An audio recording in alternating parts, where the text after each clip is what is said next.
Hi, today I'm going to be talking about Hissabeth from Reverse 1999, and she is the most recent plant Afflatus carry to join the roster. She focuses on dealing ultimate damage.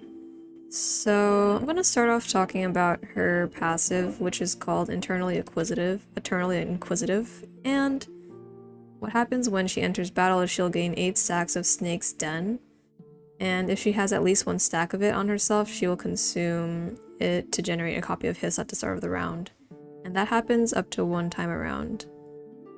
And at her second insight, she'll gain damage dealt +8 when she enters a battle. At her third insight, when she attacks anyone with Serpentine Scales, she'll inflict rigidity on them and gain an additional Moxie, which happens once per round.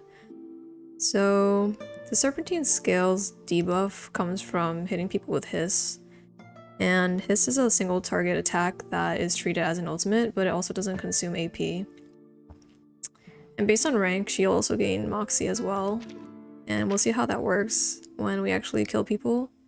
So her ultimate is just a mass attack that deals 500% mental damage to all enemies. And upon hitting a target, the Genesis damage taken by them is increased per stack of Serpentine Scales. And at the end of the round, it'll convert all of those Serpentine Scales on an enemy into an equivalent number of Hiss. So Serpentine Scales, that's the debuff that's applied by Hiss, and at the end of the round, you're going to take a multiplier of her attack and Genesis damage. And after it triggers, so each round it only triggers once, and it will only remove 1 stack of Serpentine Scales back into a copy of Snake's Den that goes back to Hissabeth. If the holder dies, it transfers all their stacks of Serpentine Scales onto the ally with the highest attack. So it can stack up to 8 times, so basically that's the same number of Snake's Den. So the number of Snake's Den, Serpentine Scales, and Hiss is always going to equal to 8, because that's the number of siblings that she has. So for her attack, it's just a mass attack that deals mental damage to enemies and deals additional damage to those with Serpentine Scales, so you want to hit people after you use your Hiss on them. And lastly, she has a buff, which consumes Snake's Den to generate the equivalent number of Hiss. If she doesn't have enough stacks of Snake's Den, she'll gain Moxie instead. So let's talk about her Psy Cube a little bit. Her Psy Cube is called Never Ending Q&A. And basically it gives her ultimate might from casting Hiss. It stacks up to 12%, and then she gets critical damage up to 18% from casting her regular ultimate. So because actually her Serpentine Scales damage can actually crit and benefits from ultimate might, she likes to build crit and obviously ultimate might and get attack as well. So let's just get right into the battle. Actually, I'm not even in the menu. Alright, so this is my 3rd time trying, and I've clearly won this before. I have 40k on it, but it's like damn near impossible. It's just honestly a matter of luck whether I die. I die again in the first turn of this game, so let me try one more time. Alright. When we get into the game, she's gonna have 8 stacks, but one of them is immediately consumed. Get turned to a stack of Hiss, which is gonna apply the Serpentine Scales to Pavia. And right now we just low-key have to pray to God that we freeze his ass right now, because otherwise we could literally die right now. Yeah, so it applies 1 Serpentine Scale to him. He already had a stack of rigidity from Loggerhead right here, so once I attack him again, he should become petrified. Yes. Exactly. So hopefully, without Pavia hitting this turn... okay.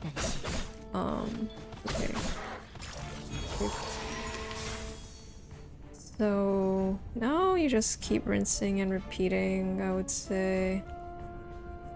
Definitely want to cast on Druvis. I'm gonna definitely turn that into a debuff. So I don't get attacked. I think I'm gonna debuff the dog, honestly, and then try to do this for Pavia. I think the dog is like more annoying. And I do want to apply the counter onto this and back here so she can cast, and I'm just gonna cast more with Druvis so she can heal up more. I'm concerned about her health.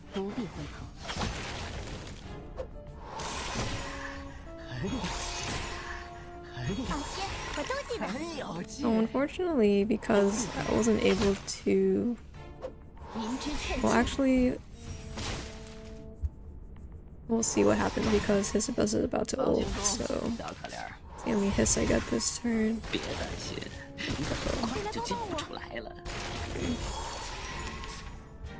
I just got one hiss, so when I ult him... It's basically gonna give me 3 hiss cards next turn. Which is not enough to start going crazy, but it is something. So we're about to take a lot of damage, and... I do think that Avia is gonna be stunned though, so that's something.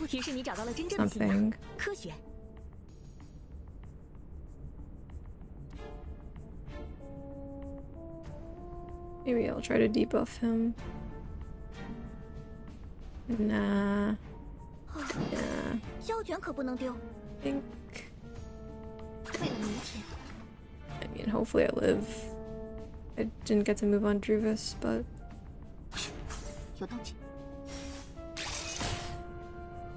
So... 3 stacks? Or 3 hisses next turn, because they're all gonna be consumed after I ult.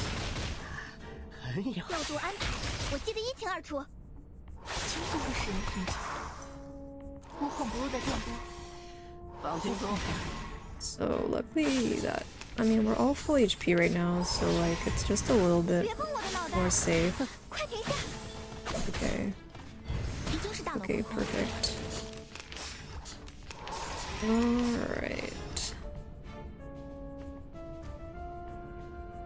So now as you can see, we had 4 stacks of Snake Stun, and then there's 4 cards here for the rank 3 Hiss. And I think from now on, he just can't move, really. There's a lot of people trying to ult right now, but I honestly think it's worth it for me to freeze this guy. And this guy. And hopefully this is gonna do enough to save this city.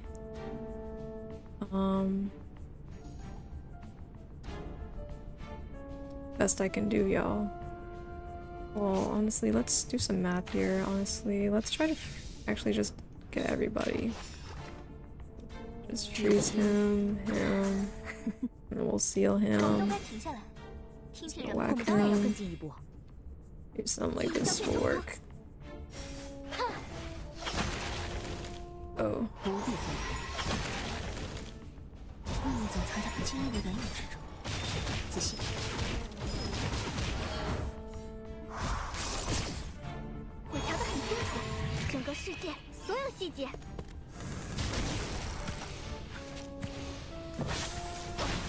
The game becomes a lot easier once you kill all the dogs. Alright. I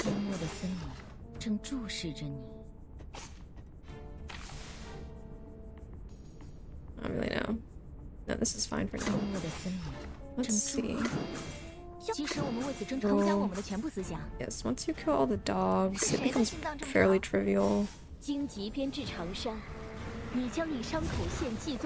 I think just from Hissabeth hitting him, she will resist his Petrify, but also Druvis ult applies Petrify. So that's nice, right?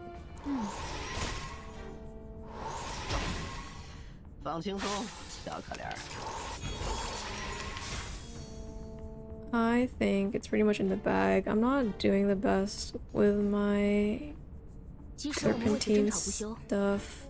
I could do a buff just to create more hiss and get the ball rolling.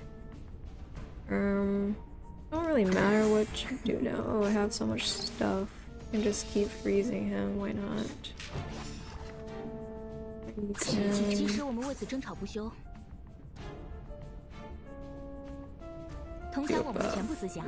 Just beat him to death with hammers. Okay.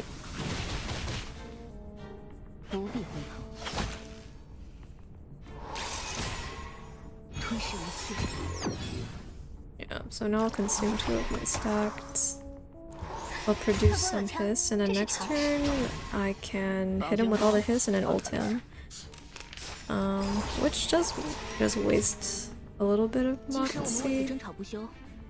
But it's kind of fine because then I'll just keep hitting him every single turn and killing him and stuff, so it's not a big deal. Just keep smacking him. I think from now on he's just stuck.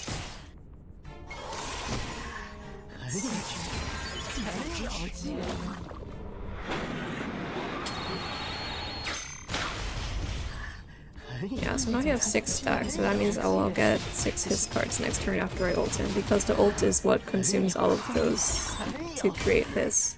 And that's how you can turn the Serpentine skills also into Hiss.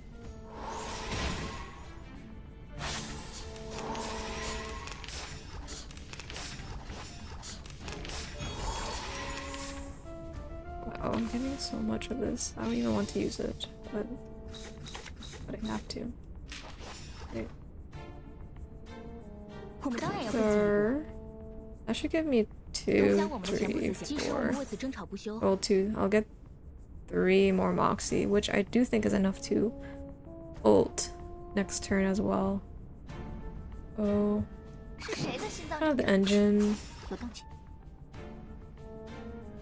And I'm glad I didn't die this time, so I can actually finish this. I might not even make it to next turn. Alright, so there he is, we murked him. And that's 40k on the Voyages of Volatility on hard mode. I did borrow the Druvis. I wonder if I really had to, but yeah, might as well borrow, right? A little bit more HP never killed anyone. And that was the overview of Hissy. I hope that cleared up a little bit how she works and how to play her. But that's in this plant team. She also likes to pair with Name Day, but since he's weak in this stage, I didn't want to use him because he'll just die. And I also believe she pairs very well with Melania too.